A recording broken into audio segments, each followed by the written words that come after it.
आजमगढ़ जिले के हरियौद कला केंद्र में आयोजित सुहेलदेव भारतीय समाज पार्टी की बैठक में प्रदेश सरकार के पंचायती राज मंत्री ओम प्रकाश राजभर ने समाजवादी पार्टी प्रमुख अखिलेश यादव पर तीखा हमला बोला। उन्होंने कहा कि राजनीति में आरोप प्रत्यारोप तो होते रहते हैं, लेकिन अखिलेश यादव ने स्तरहीन राजनीति की सारी सीमाएं लांघ दी हैं। राजभर ने डीएनए को लेकर समाजवादी पार्टी द्वारा की जा रही टिप्पणियों पर पलटवार करते हुए कहा, जो अपने बाप का नहीं हुआ वो किसी का नहीं हो सकता।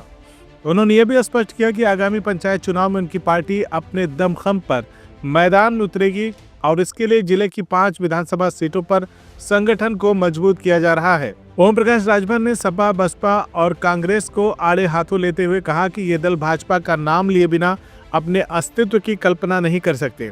उन्होंने कहा कि पहली बार भाजपा की सरकार में 51 मुस्लिम आईएएस अफसर बने हैं, जबकि समाजवादी पार्टी सरकार में 86 एसडीएम में से 56 यादव वर्ग से थे। ऑपरेशन सिंदूर पर विपक्ष द्वारा उठाए जा रहे सवालों का जवाब देते हुए राजभर ने कहा कि देश को अपनी सेना पर गर्व है। भारतीय जवानों ने पाकिस्तान में घुसकर आतंकवादियों के ठिकानों को नष्ट किया और अब पाकिस्तान खुद इस सर्जिकल स्ट्राइक के सबूत देता फिर रहा है। उन्होंने विपक्ष को आड़े हाथों लेते हुए कहा कि अब उनके पास कोई जवाब नहीं बचा।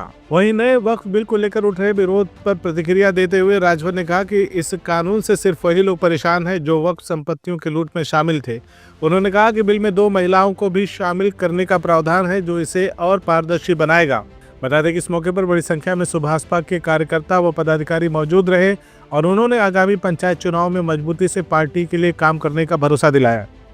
देखिए, हम पंचायत चुनाव की तैयारी में और हमारे प्रदेश अध्यक्ष खुर्शीद आलम जी, हमारे पूर्वांचल के प्रदेश अध्यक्ष, तो हम लोग धरातल पे संगठन को थोड़ा धार दे रहे हैं कि हम लोग वोट दे करके दूसरे को बनाते हैं।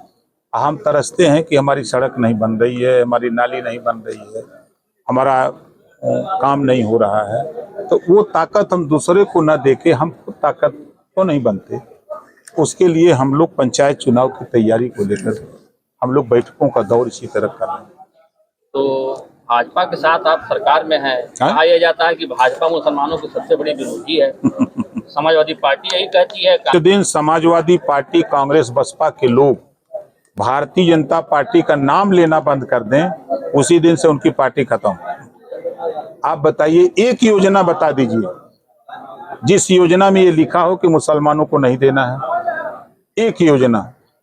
पहली सरकार है एनडीए की कि जिसमें 51 बच्चे मुस्लिम आईएएस पास किए हैं। पहली सरकार है। कांग्रेस की भी सरकार लंबे समय तक 60 साल उनकी सरकार थी।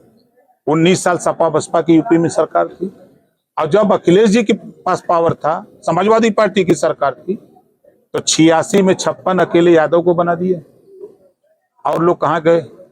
चलो भाई, राजभर वोट नहीं दिया, चौहान नहीं दिया, बिंद निषाद नहीं दिया, गोंड लोहार नहीं दिया, तो कम से कम मुसलमान तो दिया था ना। तो वही में वही 2 बना लिए होते, 18% शेयर उसी में कर लिए होते, तो वो तो नहीं कर पाए। तो ये नफरत सिखाते हैं और वोट लेते हैं, और कोई काम सपा बसपा कांग्रेस के पास नहीं।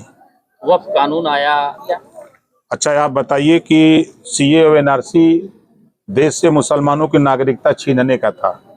हम लोग कहते थे कि नागरिकता देने का कानून है। 2 साल हो गया, शाहीन बाग पूरे देश में चर्चा में रहा। 2 साल में एक मुसलमान की नागरिकता छीनी गई हो भारत में। ये देखिए, जो वक्फ बिल आया है, इसको जरा गंभीरता से लोग पढ़ें। अब तक वक्फ बोर्ड का चेयरमैन मुसलमान, उसके मेंबर मुसलमान। एक गरीब मुसलमान का नाम बता दें या गरीब महिला का नाम बता दें कि जिसको उन्होंने वक्फ बोर्ड की संपत्ति अगर बेची है, तो शिक्षा पे या आवास पे या उसको उसके विकास में एक आदमी का नाम ये लोग बता दें कि उस पर खर्च किए हों। जो वक्फ बिल में संशोधन हो रहा है, उसमें देखिए, पहला है कि 2 महिलाओं, आधी आबादी महिलाओं की है, तो 2 मेंबर महिलाओं को उसमें रखना है। और अल्पसंख्यक में जो सिख, ईसाई, जैन, फारसी आते हैं, उनको भी 2 लोगों को उस कमेटी में रखने का है कि उनका भी अधिकार उसमें है। ये कौन सा गलत हो रहा है? दूसरा, क्रिमिनल कोर्ट है। इसी प्रॉपर्टी को अगर वक्फ बोर्ड का कोई मेंबर कह दे कि हमारी प्रॉपर्टी है, तो वो जाता है वक्फ बोर्ड ट्रिब्यूनल में दाखिल करता है, फैसला उसके पक्ष में चला जाता है। संशोधन इतना सा है कि यहाँ तक कि रेवेन्यू जा सकता है, रेवेन्यू कोर्ट, सिविल कोर्ट जा सकता है, हाई कोर्ट जा सकता है, सुप्रीम कोर्ट जा सकता है। यही संशोधन है। इसमें उनको बुरा लग रहा है जो वक्फ बोर्ड की संपत्ति बेच करके मालामाल होते थे, अमीर मुसलमान, जो गरीब मुसलमानों का हक लूटने वाले लोग हैं, वही मुसलमान परेशान है जो हक लूटने वाले लोग हैं। इस कानून से गरीब मुसलमान महिलाओं को, नौजवानों को, गरीब कमजोर लोगों को जो हैं उनको इसका लाभ मिलेगा। आपने भी बोल रहे हैं, हम तो पंचायत चुनाव अकेले लड़े थे जब मंत्री थे तब वो, और 8 गो जीते थे, भाजपा लड़ी थी, हम भी लड़े थे।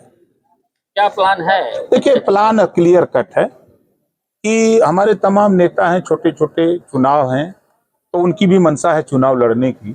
समझौते में जब हम सब लोग मिल के लड़ेंगे तो पता लगा जिले में 10 गो, 5 गो, 8 गो, 4 गो सीट यही मिलेगी, तो कहाँ एडजस्ट हो पाएंगे। तो इस नाते छोटा चुनाव है, सब लोग लड़ के अब जीत लिया जाए। आपकी नजर पूर्वांचल के सबसे बड़े जिले आजमगढ़ की जिला पंचायत अध्यक्ष तो हो जा रहे हैं ना, अब हम आ गए हैं ठीक करने के लिए। इसके पहले 47 थे प्रदेश में ना, अब 27 का चुनाव आने दीजिएगा। उसके पहले तो 26 में होने जा रहा है ना पंचायत चुनाव। CIB इंडिया न्यूज की सभी खबरों को देखने के लिए लाल रंग की बटन को दबाकर चैनल को सब्सक्राइब जरूर करें, घंटी जरूर दबाएं ताकि हमारी सभी खबरों के नोटिफिकेशंस आप तक पहुंचते रहें।